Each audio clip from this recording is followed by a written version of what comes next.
Sejam bem-vindos de volta à disciplina de macroeconomia. Nesta aula, cobriremos a unidade 1 do nosso livro da disciplina, que trata da introdução à análise macroeconômica. Então, vamos lá.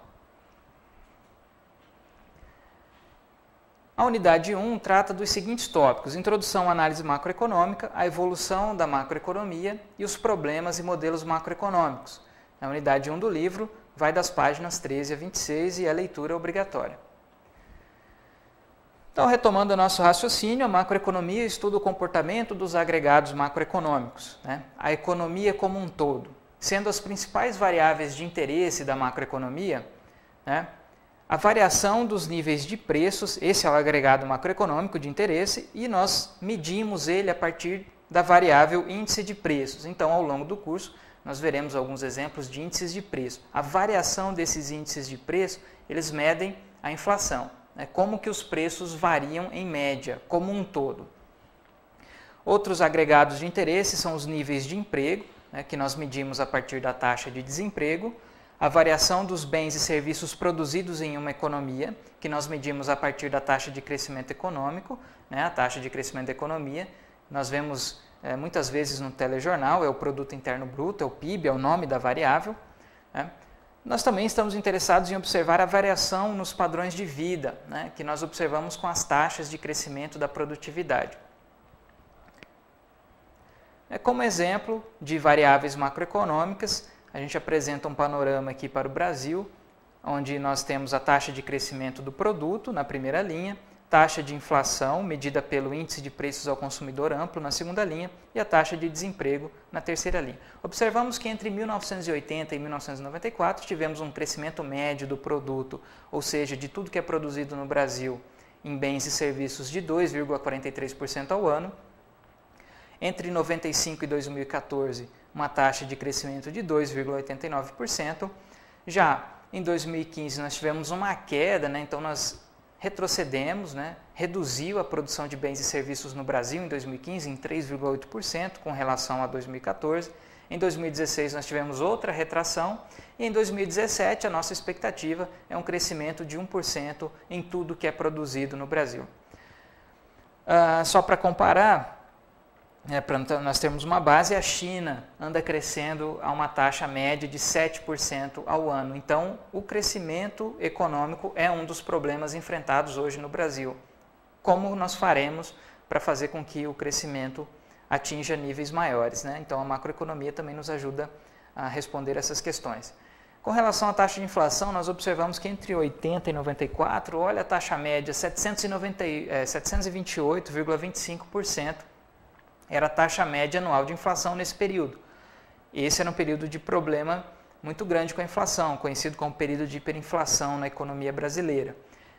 Entre 95 e 2014, a gente observa uma redução significativa para 7,25%, com o advento do Plano Real, que conseguiu controlar esse problema macroeconômico, e desde então nós viemos controlando a inflação. A gente tem em 2015 ali 10,67%, em 2016 6,29%, em 2017 nós tivemos uma elevação média dos preços de 2,95%. Certo? A taxa de desemprego, entre 95 e 2014, 8,7%. Se nós formos para o fim do período, ali em 2017, nós temos uma taxa de 13,7% de desemprego. Então, hoje no Brasil, o desemprego, assim como o crescimento do produto, representam variáveis de interesse. A gente quer resolver esses problemas macroeconômicos no nosso país. A macroeconomia, como faz parte da teoria econômica, tem uma evolução de pensamento. Então, até meados de 1930, a gente tinha um pensamento dominante sobre como que funcionava a economia. Esse pensamento ficou conhecido como macroeconomia clássica, ou teoria dos ciclos de negócio. Então, nessa época, acreditava-se que a economia movia-se em ciclos de expansão e retração da economia. Havia momentos de crescimento e havia momentos de recessão na economia. Contudo, acreditava-se que os mercados eram autorreguláveis. Então, ou seja, a gente pregava pouca intervenção do governo na economia até 1930. O mercado se autorregularia, ele se autoajustaria e aquele período de recessão viraria normalmente um período de expansão da economia, de crescimento econômico sem a intervenção do governo. Certo? Esse pensamento era sustentado sobre 3 pilares: a lei de Sé, a teoria quantitativa da moeda, também conhecida como TQM, e o princípio dos salários flexíveis. Vamos observar detidamente cada um deles. A lei de Sé, né, também conhecida como fluxo circular da renda, representa o funcionamento do lado real da economia, do lado da produção e do consumo de bens e serviços. Então, uma frase famosa da lei de Sé é que a oferta gera sua própria demanda. Por isso é que o mercado era autorregulável. Então, começamos do lado direito ali pelo quadrante das empresas. As empresas, ao produzirem, né, bens e serviços, elas remunerariam os fatores de produção. Elas pagariam salários, renda, aluguéis, juros e lucros. E ao fazer isso, ela estaria gerando a renda para as famílias detentoras, né, dos fatores de produção, e essa renda posteriormente seria utilizada para adquirir os produtos que foram produzidos pelas empresas, né? Então, a renda se tornaria consumo e poupança, né? A poupança via mercado financeiro e o consumo diretamente retornariam para a aquisição de bens e serviços produzidos pelas empresas. Então, por isso que dizia-se que a oferta gerava sua própria demanda. Então, ao produzir, né, as empresas geravam renda que posteriormente seria utilizada para o consumo de bens e serviços. Já a teoria quantitativa da moeda, TQM, né, mostrava como funcionava o lado monetário da economia, né? Então, havia uma equação, MV é igual a PY, onde M é o volume de moeda disponível para as pessoas, V é a velocidade de circulação da moeda, né? Quanto tempo leva a moeda para sair da mão de uma pessoa e retornar, né, novamente, ela passa pelo comércio, retorna novamente para a pessoa utilizar.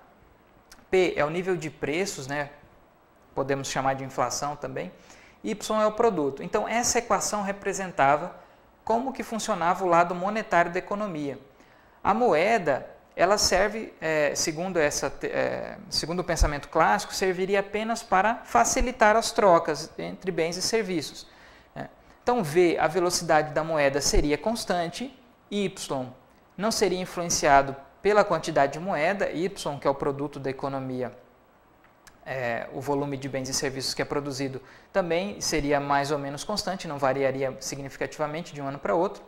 Portanto, a política monetária não influenciaria no crescimento econômico, né? Então, se V e Y são constantes, qualquer aumento em M vai provocar um aumento equivalente no nível de preços. Então, um aumento em M provoca um aumento no nível de preços e não no crescimento econômico, não no Y. Por isso, a macroeconomia clássica dizia que a moeda é neutra, ela é o véu que cobre a economia, ela facilita as trocas, mas ela não serve como política monetária como conhecemos hoje. Certo? Então, as pessoas demandavam moeda para transação e precaução. Então, as pessoas demandavam moeda para realizar as trocas, para realizar suas compras e também para guardar em forma de precaução, né, em forma de poupança. Por fim, né, o último item, que era o princípio dos salários flexíveis. Segundo a macroeconomia clássica, os salários se ajustavam, né, para que a economia voltasse ao equilíbrio em caso de crise. Então, num caso de recessão, né, segundo os clássicos ali, a macroeconomia clássica, o salário seria reduzido, logo as empresas voltariam a contratar e voltariam a gerar renda e a economia sairia da recessão. Certo? Então, esse era o pensamento predominante até 1930. E por que ele foi quebrado? Em 1930, nós temos o advento da Grande Recessão. Foi um período de grande estagnação e crise, e que a teoria até então vigente não conseguia explicar por que a economia não saía daquela crise. Então, surgiram as ideias de Keynes, né, e da intervenção do Estado na economia. Então, esse pensamento do Keynes, né, superou o pensamento clássico, porque conseguiu explicar o motivo da Grande Depressão e ele ficou vigente até 1970. Então, vamos dar uma olhadinha mais a fundo sobre o pensamento de Keynes. Ele foi responsável por uma revolução no campo macroeconômico. Ele identificou a relação entre consumo e renda. Seria o consumo que determinaria o produto no curto prazo, né, substituindo aquela ideia da lei de Sé de que a oferta gera sua própria demanda. Keynes dizia que no curto prazo é a demanda que determina quanto será produzido, né, e não o contrário. O Keynes identificou o multiplicador de gastos, né, que mostra como que a intervenção do governo, como que o gasto público via política fiscal influencia a economia, faz com que a economia cresça, e ele identificou o motivo pelo qual ocorreu a Grande Depressão, que era a insuficiência de demanda efetiva, era o efeito renda. O Keynes explicou que num momento de crise, antes que o mecanismo de mercado funcione, né, antes que os preços sejam reduzidos, antes que o salário seja reduzido para que voltem as contratações e a geração de renda, existe um efeito renda. A renda das pessoas ela é deprimida. E isso faz com que a crise se agrave mais ainda. Então, se não houvesse uma intervenção do governo, né, para ajudar a economia a sair da crise, essa economia ela se tornaria cada vez mais grave até o mecanismo de mercado funcionar. Então, ele não dizia que estava errado, né? Ele não dizia que a teoria clássica estava errada. Estava certo. Em algum momento, o mecanismo de mercado funcionaria para fazer com que a economia saísse da crise. Só que, segundo Keynes, isso demoraria demais. Então, seria mais benéfico em termos sociais que o governo intervisse na economia em momentos de crise para fazer com que ela saísse mais rapidamente daquela crise. O Keynes também identificou um outro motivo para a demanda por moeda, a especulação. Até então, os clássicos diziam que as pessoas demandavam moeda por precaução e para realizar suas compras. Já o Keynes dizia que as pessoas demandavam moeda por um motivo a mais, que era a especulação. Então, as pessoas têm preferência pela liquidez. Ele dizia que a ponte mais segura entre o presente e o futuro é a moeda, é o dinheiro. Não tem ativo mais líquido que a moeda. A moeda você consegue fazer qualquer transação. E se as pessoas demandam moeda por especulação, então surgiu a política monetária. Então a gente pode utilizar a política monetária para influenciar a economia. O Keynes também identificou a importância das expectativas para a economia. As expectativas são muito importantes para a economia. Segundo Keynes, os investimentos são uma função estável da taxa de juros, mas instável das expectativas. Se as expectativas forem ruins, os empresários não vão investir na economia. Consequentemente, a economia deixa de crescer. Então, após 1970, o pensamento de Keynes também foi superado, porque houve um excesso de políticas discricionárias governamentais, sobretudo a monetária, que levaram ao quadro de estagflação, cujo arcabouço keynesiano da síntese neoclássica não conseguia explicar. Um quadro de alta inflação e alto desemprego. A curva de Phillips é uma relação negativa entre inflação e desemprego. Quando a gente tem alta inflação, a gente tem baixo desemprego e vice-versa. Quando temos uma inflação baixa, teríamos um alto desemprego. Contudo, nessa época a gente tinha alta inflação e alto desemprego, uma coisa que o arcabouço keynesiano com a curva de Phillips não conseguia explicar. Assim, novas escolas de pensamento, os monetaristas e os novoclássicos, argumentaram que a economia capitalista era inerentemente estável, ela movia-se em ciclos, mas era estável, e que a intervenção do governo só causava instabilidade, só causava mais flutuações na economia, mais períodos de crescimento e decrescimento. Então seria o excesso de intervenção que causaria essas flutuações. Bom, visto esse histórico da macroeconomia, um último tópico desta unidade trata dos problemas e modelos macroeconômicos. Na macroeconomia é comum nós utilizarmos relações matemáticas e gráficos para tentar entender o comportamento dos agregados macroeconômicos.